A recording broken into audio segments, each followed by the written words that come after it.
Hi, this is Joe Jencks, and I'm here to talk to you a little bit about Six on the Square, one of my very favorite venues in the Northeast US.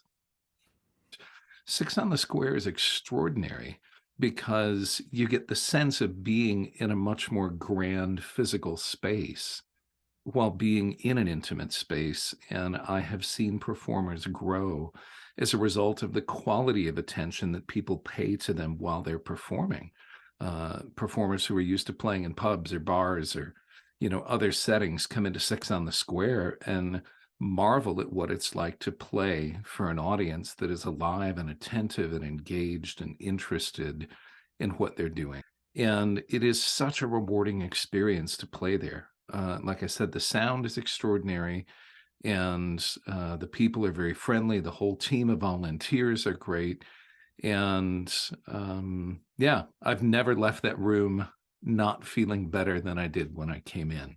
Six on the Square can take a chance on artists who are still rising into their careers. And so it plays a developmental role in the folk music community in this way, because not every venue can take a chance on artists that are emerging, no matter what their age is. Certain artists are just at whatever point they decide to take the leap and do music full time, they're chasing this in a particular way. And Six on the Square is in a unique position to help uplift a lot of diverse talent. And I think its role in the community is consequential because it brings music and art into a smaller town and into a rural region that is often not getting access to that music unless people travel to larger cities. And so it's serving art and serving community organizing and the development of a sense of connection to community in a beautiful way. Another thing I wanted to say about Six on the Square is that the quality of the venue has a direct impact on the quality of the performance. And one of the great joys of standing on stage at Six on the Square is that I now know as soon as I enter that room that I'm going to give a great performance because it's going to be received by attentive and appreciative people who are also engaged in the performance. I know that, like going to a great meal, that the table will have been set by people who really know what they're doing. And so that changes the outcome when it's an uphill slog to figure out how a performance is going to turn out. And you can give your very best and still not know if it's going to be enough for the space or enough for the people.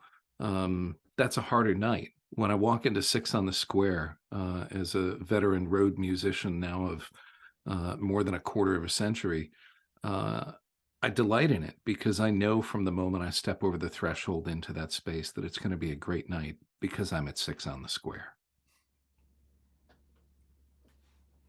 And I also want to commend all of the people who make baked goods for the snacks. I've had some of the finest desserts at Six on the Square anywhere in the country.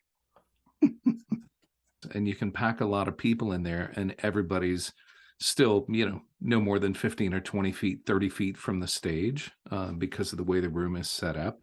And so everybody feels like they have had a rare and unique, intimate experience with the performer in a beautiful space. And that fosters so much goodwill, both with the artists and with the community, with the fans and with the listeners. So I can't say enough good about Six on the Square. It's a marvelous venue. It's run by a great team of volunteers and staff, and I hope it's around for at least another 16 years.